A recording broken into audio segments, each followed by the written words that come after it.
Saudara, usai tiba di Indonesia, pelatih Timnas Patrick Kluivert bersama dengan jajaran asisten pelatih memantau laga Persija Jakarta melawan PSSB Biak.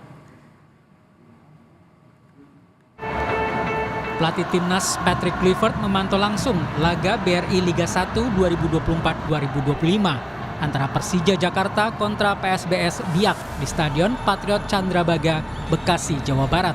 Dia didampingi 3 asistennya, Alex Pastur, Denny Lanzat, dan Gerald Vandenberg. Ada beberapa pemain yang sedang dipantau oleh Patrick Kluivert. Misalnya pemain Persija Jakarta yang menjadi langganan Timnas Indonesia, seperti Rizky Ridho, Witan Sulaiman, dan Muhammad Ferrari. Kluivert dan asisten pelatihnya langsung bergerak cepat setelah tiba di Indonesia Sabtu malam. Kluivert sempat menyebut pemain yang berlaga di Liga 1 adalah jantung Timnas.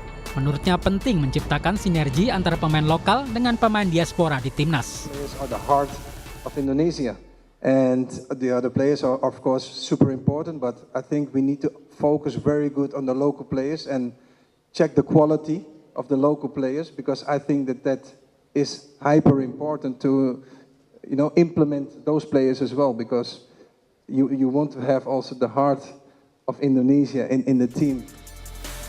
Patrick Kluivert hanya memiliki waktu kurang dari 2 bulan untuk mempersiapkan Timnas jelang laga lawan Australia 20 Maret mendatang. Tim Liputan Kompas TV. Pelatih Timnas Patrick Kluivert bergerak cepat menyiapkan skuad Garuda menjelang laga kualifikasi Piala Dunia 2026 zona Asia melawan Australia Maret nanti. Setelah menugaskan para asistennya untuk memantau para pemain yang berlaga di Eropa, kini Kluivert turun langsung melihat pemain Timnas yang bermain di laga 1. Pemain seperti apa yang dicari oleh Kluivert, dan kami akan membahasnya bersama dengan pengamat sepak bola Bung Kusnaini. Selamat petang Bung Kusnaini, terima kasih sudah hadir bersama kami di Kompas Petang. Ini Kluivert bilang pemain lokal adalah jantung dari Timnas Indonesia. Kalau begitu pemain seperti apa nih yang bisa disebut sebagai jantung Timnas, Bung Kus? Iya, pemain lokal itu bukan saja penting karena relatif lebih mudah untuk dipanggil oleh timnas ya. Lebih dari itu, pemain lokal itu kan memiliki kedekatan secara emosional dengan supporter. Itu yang akan membuat hubungan timnas dengan supporter akan jauh lebih kuat kalau pemain-pemain lokal juga menjadi bagian penting dari tim nasional. Sama seperti halnya pentingnya pemain-pemain diaspora. Nah, saya pikir Kluivert memiliki kultur sepak bola Belanda yang kuat ya. Asisten pelatihnya pun dua-duanya yang sudah ada saat ini juga memiliki kultur sepak bola Belanda. Karena itu saya pikir pemain-pemain yang akan dibutuhkan oleh Kluivert nanti mungkin kurang lebih pemain yang memiliki kriteria seperti itu ya. Di Belanda itu kan sepak bola dimainkan dengan formasi rata-rata 4-3-3, di mana pemain-pemain sayap berperan penting dalam serangan sebuah tim. Kemudian pergerakan antar pemain, kerjasama antar pemain. Jadi pemahaman tentang sistem sepak bola itu, sistem permainan itu sangat penting dalam sepak bola Belanda ya. Dan itu pemain Indonesia harus mampu melakukan itu. Tidak hanya jago secara skill, tapi juga paham tentang game plan, tentang system of play. Itu harus dipelajari betul oleh para pemain kita, supaya bisa menjadi pemain yang dipilih oleh Kluivert nanti. Tapi kalau bicara soal bagian penting, ini di posisi mana sebenarnya pemain Liga 1 yang paling berpeluang untuk masuk timnas? Iya, realitanya saat ini kan sebagian besar klub Liga 1 itu memiliki pemain-pemain asing dalam jumlah yang cukup besar, dan mereka menempati posisi-posisi yang sentral. Misalnya striker, playmaker, kemudian stopper atau bek tengah. Pemain ini itu rata-rata mainnya agak ke pinggir gitu ya, sebagai bek kanan, bek kiri, sayap kanan, sayap kiri, atau mungkin di gelandang tengah ada ya. Nah, itulah saya pikir pemain-pemain Indonesia punya kesempatan besar untuk mendapatkan kesempatan dipanggil oleh Kluivert pada saat Piala Dunia nanti, kualifikasi Piala Dunia di posisi-posisi tersebut. Dan saat ini pun di era Sintayong sebelumnya, itu pemain-pemain kita emang banyaknya kan main di posisi itu. Bek kanan, bek kiri itu rata-rata pemain lokal, ada Asnawi, ada Pratama Arhan, wing juga rata-rata pemain lokal ya, ada Witan, ada Egy.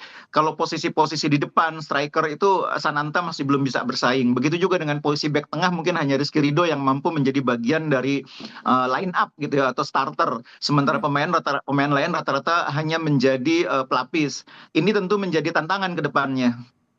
Tapi Bungkus, kalau menurut Anda sendiri nih, ada tidak sih nama-nama baru yang memang mungkin diprediksi dari Liga 1 yang sekiranya bakal segera dipanggil oleh Kluivert ini? Kalau betul-betul baru mungkin agak sulit ya, karena pemain yang main di Liga 1 itu kan sebetulnya sudah melewati proses panjang. Mereka juga sudah dipantau di eranya Kluivert. Misalnya sekarang yang menonjol di Liga 1, Raihan Hanan kemarin yang main bagus waktu Persija lawan PSBS Biak. Itu kan sudah pernah juga dipanggil oleh Sintayong. Lalu di Persib ada pemain yang posisinya bek kiri yang cukup menonjol saat ini seperti Edo gitu ya. Itu juga pernah dipanggil oleh Sintayong. Lalu misalnya Wop Mabin di PSBS, lalu misalnya di tim yang lain misalnya kita sebut di Persebaya itu misalnya pemain yang sedang menonjol pemain lokalnya Hernando itu juga pemain ini kan yang sudah ada di tim nasional. Jadi sebetulnya di Liga 1 tuh hampir semua pemain yang bagus itu sudah pernah dipantau. Cuma memang persoalannya setiap pelatih memiliki subjektivitasnya sendiri. Jadi mungkin di eranya Sintayong pemain dengan kualitas tertentu itu mungkin belum memenuhi kriteria untuk menjadi starter atau untuk dipanggil dalam line up. Tapi di eranya Patrick bisa jadi berubah. Begitu juga sebaliknya. Karena memang setiap pelatih itu meskipun memiliki standar yang kurang lebih sama ya level sepak bola itu kan sebagian besar pelatih di level dunia ini kan sudah tahu. Tapi subjektivitas itu kadang-kadang ikut menentukan hal-hal kecil gitu loh. Dan ini yang mungkin akan berbeda eranya Kluivert dengan Sintayong. Oke, tapi kalau kita akan menghadapi Australia pada Maret nanti, ini kan kalau bisa dikatakan waktunya cukup mepet.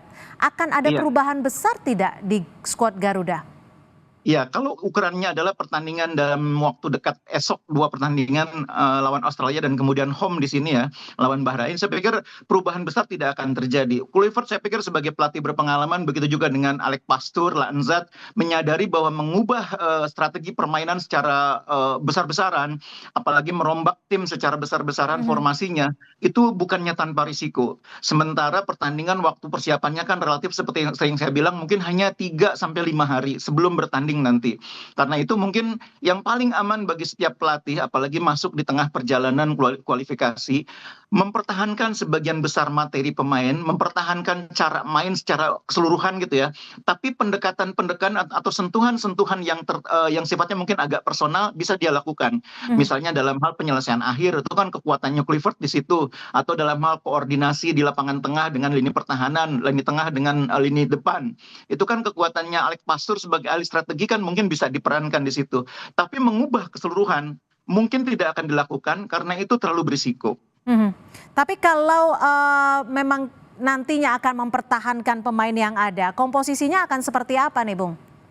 Iya, kalau kita selama ini di era Sintayong kan kita bermain dengan formasi kurang lebih 3-4-3 ya. Karena Sintayong biasa bermain dengan 3 bek tengah, ada Jai Ijes, ada di belakang ada Rizky Ridho, kemudian ada Mil Silher gitu. Kemudian di kiri ada Verdong, di kanan misalnya ada Kevin Dix. Mungkin agak sedikit berubah karena Kluivert pernah bilang bahwa dia akan bermain dengan 4-3-3. Nah, ini salah satu yang akan menjadi korban kan 3 dari bek tengah itu mungkin satu di antaranya harus merelakan tempatnya diambil orang lain. Karena hanya akan ada 2 bek tengah. Salah satunya pasti Ijes karena dia kapten. Nah, tinggal Rizky Ridho, Ferrari bisakah bersaing misalnya dengan Miss Silher, bisakah bersaing misalnya dengan Elkan Bagot atau dengan pemain yang lain gitu ya. Kemudian di posisi gelandang saya pikir Tom Haye juga masih akan menjadi andalan. Ivar Jenner juga saya yakin masih tetap dipanggil. Nah, ini mungkin ada peluang bagi pemain lokal di posisi gelandang tengah karena kalau bermain dengan formasi 4-3-3 akan ada 3 gelandang. Selama ini Sintayong kan banyak pakai main 2 gelandang tengah. Dengan 3 gelandang mungkin pemain seperti Ricky Kambuaya atau mungkin bahkan Maklok yang dulu pernah dipanggil tapi kemudian lama tidak dipanggil lagi. Kemudian pemain-pemain yang lain saya pikir punya peluang juga untuk kembali mendapatkan tempat. Nah, 3 di depan mungkin menarik kalau misalnya kita sudah bisa menyelesaikan prosesnya Ole ya. Ole mungkin akan dapat tempat di depan didampingi oleh Orat Mangun, oleh Rafa Strijk atau Eliano. Jadi sebetulnya saya yakin tidak akan banyak perubahan besar karena di samping waktunya terbatas, materi yang kita punya pun menurut saya memang itu sudah merupakan materi yang terbaik yang kita punya saat ini.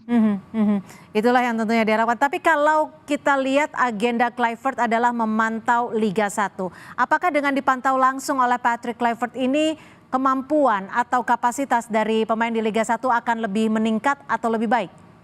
Nah, begini harus dipahami bahwa pemain itu main di satu pertandingan bisa luar biasa, tapi di pertandingan berikutnya belum tentu sama luar biasanya. Sebaliknya juga sama. Di pertandingan yang dipantau oleh pelatih saat itu mungkin tidak luar biasa, tapi sebetulnya kemampuan dia itu bagus. Cuma mungkin pada saat dipantau tidak terlihat karena dalam kondisi yang tidak optimal. Karena itu memantau itu tidak cukup sebetulnya hanya satu kali. Jadi kalau kemarin misalnya Kluivert melihat permainan Hanan dianggap bagus, permainan Ferrari dianggap bagus, Rizky Ya. Ridho dianggap bagus, maka setidaknya dia atau asistennya harus melihat sekali lagi di pertandingan yang lain dengan lawan yang berbeda, apakah masih bisa menjaga level performanya. Nah, itulah sebabnya makanya saya menyayangkan waktunya tidak terlalu banyak. Ini sudah lebih cepat sebetulnya. Tadinya rencananya kan pekan kedua Februari, sekarang sudah datang lebih dulu akhir Maret. Itu juga kita harus apresiasi. Kluivert serius ingin melihat Liga 1 sebagai jantungnya tim nasional. Hanya sekarang dengan waktu yang terbatas ini harus lebih rajin untuk muter Indonesia. Jangan hanya melihat tim-tim besarnya saja, tapi juga lihat tim-tim yang saat ini posisinya mungkin di bawah. Tidak mustahil pemain di Persis Solo yang saat ini ada di bawah juga ada yang bagus. Tidak mustahil pemain di PSS Sleman, pemain di Madura United. Misalkan di Madura United ya, kita tahu bahwa Madura ini punya Koko Ari Araya, back yang kuat juga di posisi back kanan. Harus ada juga waktu yang diluangkan untuk melihat pemain-pemain yang berasal dari klub yang saat ini mungkin bukan ada di peringkat atas. Oke, baik. Terima kasih Bung Kusneni atas perspektifnya sore Baik, hari Cynthia. ini. Terima kasih, selamat petang.